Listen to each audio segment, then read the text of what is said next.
새벽기도에 나오신 성도님들을 주님의 이름으로 환영합니다.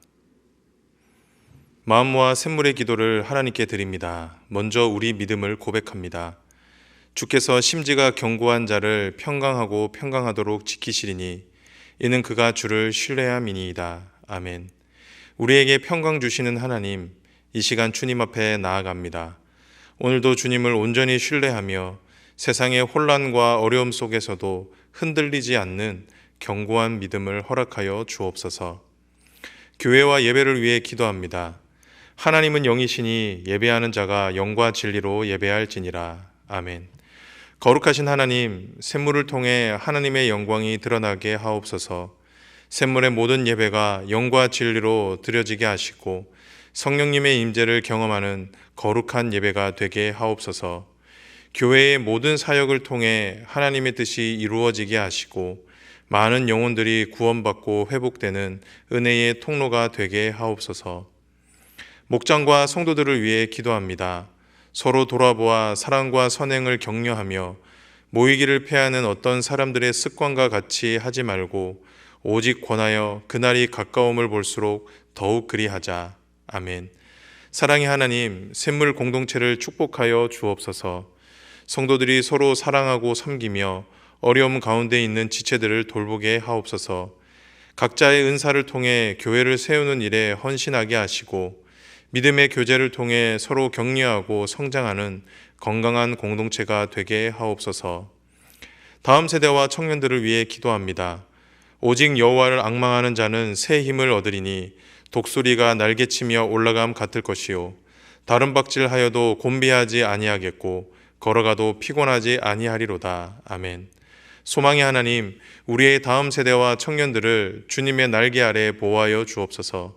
세상의 가치관에 물들지 않고 하나님의 말씀으로 무장하여 이 시대의 빛과 소금이 되게 하옵소서. 주님을 향한 열정으로 하나님 나라를 위해 헌신하며 비전과 꿈을 통해 하나님의 영광이 드러나게 하옵소서. 나라와 선교를 위해 기도합니다. 내가 민족들 가운데서 주께 감사하며 열방 중에서 주를 찬송하리이다. 대저 주의 인자하심이 커서 하늘에 미치고 주의 진실은 궁창에 이르나이다. 아멘. 열방의 주인이신 하나님, 우리나라의 지도자들을 축복하셔서 공의와 진리로 국민을 섬기게 하옵소서. 세계 곳곳의 선교사들을 보호하시며 샘물이 기도와 물질로 선교 사역에 동참하게 하옵소서. 북한 동포들에게도 복음의 문이 열려 함께 주를 찬양하는 날이 속히 오게 하옵소서. 오늘도 우리의 걸음을 인도하시는 예수님의 이름으로 기도합니다. 아멘. 오늘 우리에게 주시는 하나님의 말씀은 느헤미야 5장 14절에서 19절 말씀입니다. 또한 유다 땅 총독으로 세움을 받은 때 곧 아닥사스다 왕 제20년부터 제32년까지 12년 동안은 나와 내 형제들이 총독의 녹을 먹지 아니하였느니라. 나보다 먼저 있었던 총독들은 백성들에게서 양식과 포도주와 또 은 40세겔을 그들에게서 빼앗았고 또한 그들의 종자들도 백성을 압제하였으나 나는 하나님을 경외함으로 이같이 행하지 아니하고 도리어 이 성벽 공사에 힘을 다하며 땅을 사지 아니하였고 내 모든 종자들도 모여서 일을 하였으며 또 내 상에는 유다 사람들과 민장들 150명이 있고 그 외에도 우리 주위에는 이방 족속들 중에서 우리에게서 나온 자들도 있었는데 매일 나를 위하여 소 1마리와 살찐 양 6마리를 준비하며 닭도 많이 준비하고 열흘에 한 번은 각종 포도주를 갖추었나니 비록 이같이 하였을지라도 내가 총독의 녹을 요구하지 아니하였음은 이 백성들의 부역이 중함이었더라. 내 하나님이여, 내가 이 백성을 위하여 행한 모든 일을 기억하사 내게 은혜를 베푸시옵소서. 오늘 우리에게 주시는 하나님의 말씀은 하나님이 도우시는 사람입니다. 성경을 보면 하나님이 특별히 도우시는 사람들이 있습니다. 구약에는 모세나 다윗이 그러했고 신약에는 바울이 그러했죠. 오늘 본문에 등장하는 느헤미야도 그런 인물들 중에 한 사람입니다. 이처럼 우리가 잘 아는 성경 인물들을 보면 대부분 하나님의 특별한 도우심이 있었다라는 것을 알 수가 있습니다. 그런데 이런 하나님의 도우심은 단순히 성경 인물에만 국한된 것은 아닙니다. 오늘 우리 주변에도 하나님의 특별한 도우심을 입은 자들이 많이 있습니다. 그렇다고 하면 하나님이 도우시는 사람은 어떤 사람일까요? 오늘은 이 주제로 주신 은혜를 함께 나누도록 하겠습니다. 바라기는 오늘 말씀을 통해 날마다 하나님의 도우심을 경험하는 저와 여러분이 되시길 주님의 이름으로 축복합니다. 첫 번째, 하나님이 도우시는 사람은 어떤 사람입니까? 그 사람은 바로 충성된 사람입니다. 하나님이 도우시는 사람은 하나님의 도우심을 바라며 기다리는 사람이 아닙니다. 오히려 적극적으로 자신에게 주어져 있는 일에 최선을 다하는 사람을 하나님은 도우십니다. 오늘 본문을 보면 느헤미야가 그러했습니다. 느헤미야는 유다 총독으로 임명을 받아 예루살렘 성벽을 재건하는 일을 담당했는데요. 그런데 성경은 유다 총독으로 성벽을 재건했던 느헤미야를 이렇게 말하고 있습니다. 16절입니다. 도리어 이 성벽 공사에 힘을 다하며 땅을 사지 아니하였고 내 모든 종자들도 모여서 일을 하였으며. 느헤미야는 성벽 공사를 하는 일에 힘을 다했다라고 말을 합니다. 자신이 가진 모든 정력을 성벽 재건에 바쳤다라는 것이죠. 성경은 그 신뢰로 두 가지를 들고 있습니다. 먼저는 땅을 사지 않았다라고 말을 합니다. 이 말은 느헤미야가 자신의 안위를 신경 쓰지 않았다라는 뜻입니다. 먼 타지에 살았던 느헤미야에게 삶의 터전은 그 무엇보다 중요했을 것입니다. 그렇기에 예루살렘에 정착하기 위해서는 땅을 사는 것이 우선이었겠죠. 하지만 느헤미야는 땅을 사지 않았습니다. 왜냐하면 자신의 터전보다 자신의 사명이 훨씬 더 중요했기 때문입니다. 그 다음으로 느헤미야의 식솔들, 종들과 노예들도 모두 성벽을 재건하는 일에 힘을 썼습니다. 느헤미야의 식솔들은 느헤미야를 섬기기 위한 사람들이었죠. 그 사람들 중에는 이방인들도 있었습니다. 하지만 느헤미야는 자신의 종들과 노예들을 자신의 섬기는 일에 둔 것이 아니라 성벽을 짓는 일에 함께 투입을 시켰습니다. 이 말은 느헤미야는 자신의 모든 것을 걸어서 성벽 재건에 힘을 썼다라는 의미입니다. 정리하면 느헤미야는 자신에게 주어진 일에 최선을 다했습니다. 충성했지요. 하나님께서는 이런 느헤미야를 보시고 도우셨던 것입니다. 이처럼 하나님은 자신에게 주어져 있는 일에 충성하는 사람을 주목하십니다. 그리고 그 사람의 길을 도우십니다. 이것이 하나님의 법칙입니다. 우리는 이런 법칙을 성경 전반에 걸쳐서 볼 수가 있습니다. 많은 경우 하나님의 도우심을 경험했던 사람들은 항상 자신에게 주어져 있는 일에 최선을 다하는 사람들이었습니다. 특별히 우리는 이런 모습을 구약 성경에 등장하는 룻을 통해서 알 수가 있습니다. 룻은 이방 여인이었지만 시어머니를 따라 예루살렘에 살게 되지요. 민족주의적인 성향이 강했던 유대 사회 안에서 이방 여인이 살아가기란 여간 어려운 것이 아니었습니다. 하지만 룻은 꿋꿋하게 자신에게 주어져 있는 일에 최선을 다했습니다. 새벽 아침 일찍 일어나 밭에 나가서 밤이 될 때까지 이삭을 주었고 그것으로 시어머니를 복량했죠. 그렇게 자신에게 주어져 있는 일에 최선을 다했을 때 어떤 결과가 찾아왔습니까? 하나님의 은혜를 입게 되었죠. 기업 물을 자를 만나서 그 땅에서 살게 되었습니다. 하나님이 이 여인을 도우셨던 것이죠. 사랑하는 성도 여러분, 이처럼 하나님은 자신에게 주어져 있는 일에 최선을 다하는 사람을 사랑하십니다. 그리고 그런 사람을 도우십니다. 그렇기에 저와 여러분이 하나님의 도우심을 입기를 원한다면 오늘 우리에게 주어져 있는 일에 최선을 다해야 됩니다. 하늘만 바라보며 내 입에 감이 떨어지기를 기다리는 것이 아니라 오늘 내 삶에 주어져 있는 일에 최선을 다하는 것이죠. 때로 그 일이 작을지라도 아무도 알아주지 않는다 할지라도 나에게 주어져 있는 일들을 성실하게 감당할 때 하나님의 도우심을 입게 된다라는 것입니다.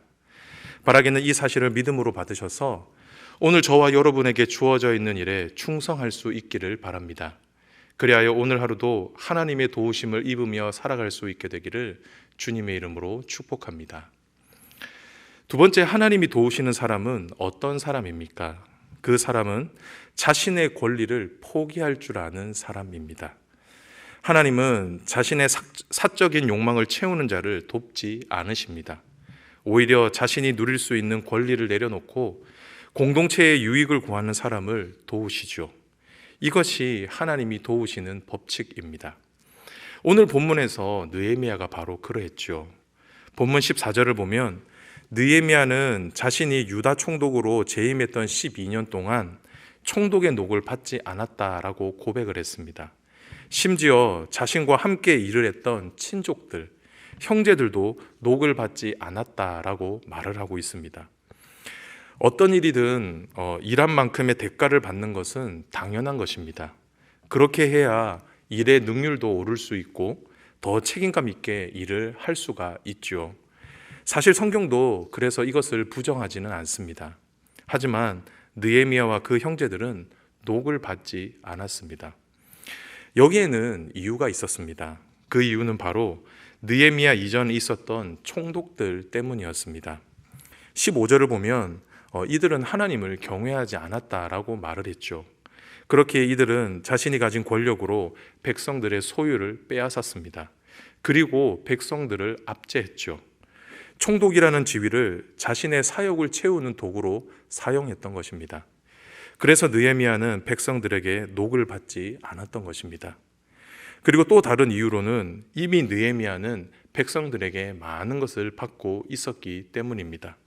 18절을 보면 자신과 가족들, 자신의 식솔들이 백성들로부터 매일 제공받는 음식들을 기록을 하고 있는데 그 양이 상당히 많았습니다. 그렇기에 느헤미야와 그 형제들은 스스로 녹을 받지 않았던 것입니다. 하나님은 이런 느헤미야의 중심을 보셨습니다. 그래서 느헤미야를 도우셨던 것이죠.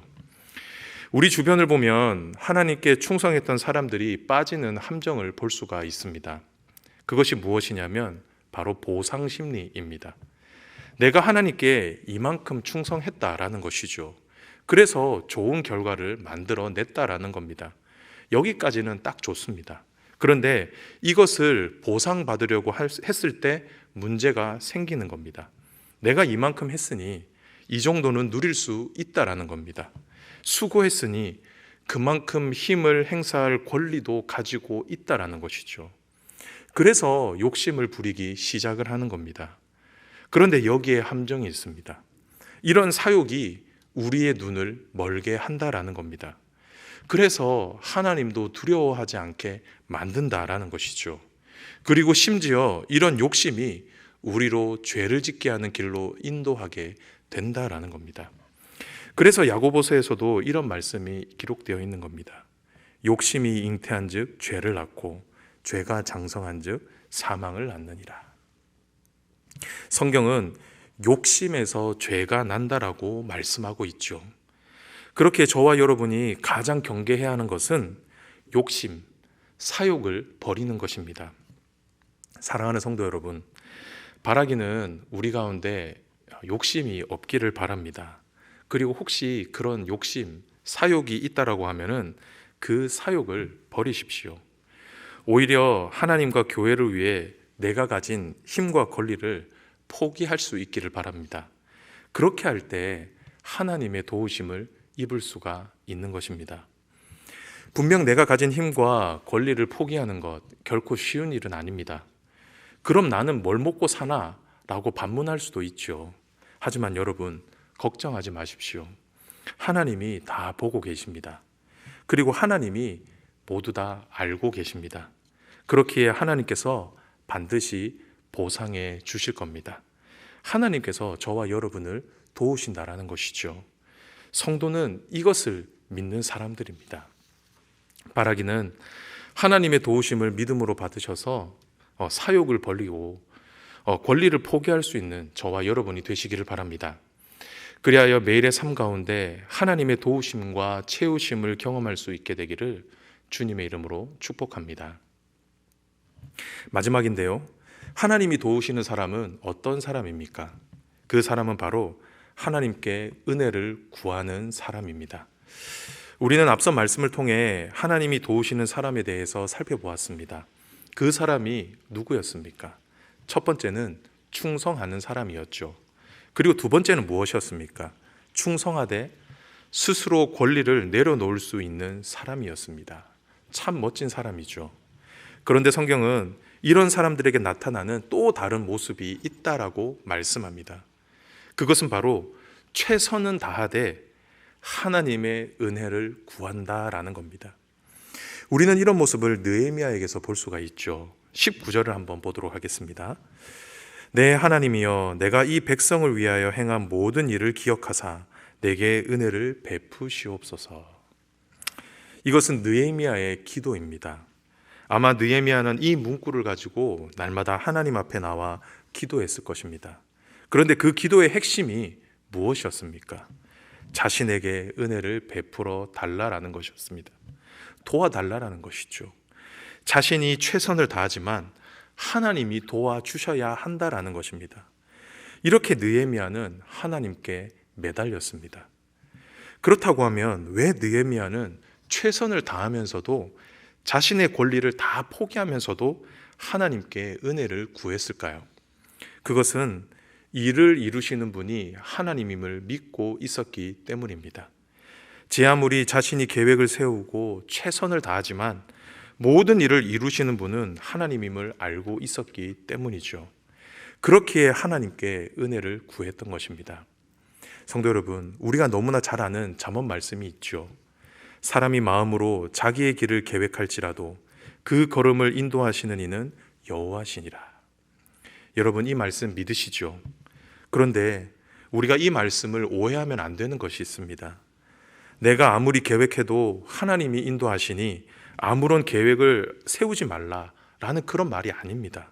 이 말씀은 나에게 주어져 있는 일에 최선을 다하되 그 중심에는 하나님의 인도하심이 있음을 기억하라라는 뜻이죠. 우리의 걸음을 하나님께서 인도하시니 하나님께 은혜를 구하며 최선을 다하라는 것입니다. 그렇게 할 때 우리가 하나님의 도우심을 얻을 수 있게 된다라는 것입니다. 사랑하는 성도 여러분, 저는 우리 성도님들이 날마다 하나님의 도우심을 입었으면 좋겠습니다. 이를 위해 언제나 하나님의 은혜를 구하는 저와 여러분이 되기를 바랍니다. 하나님이 우리에게 은혜를 베풀어 주시면 막힌 길도 열리고 안 될 일들도 되는 은혜가 있을 것입니다.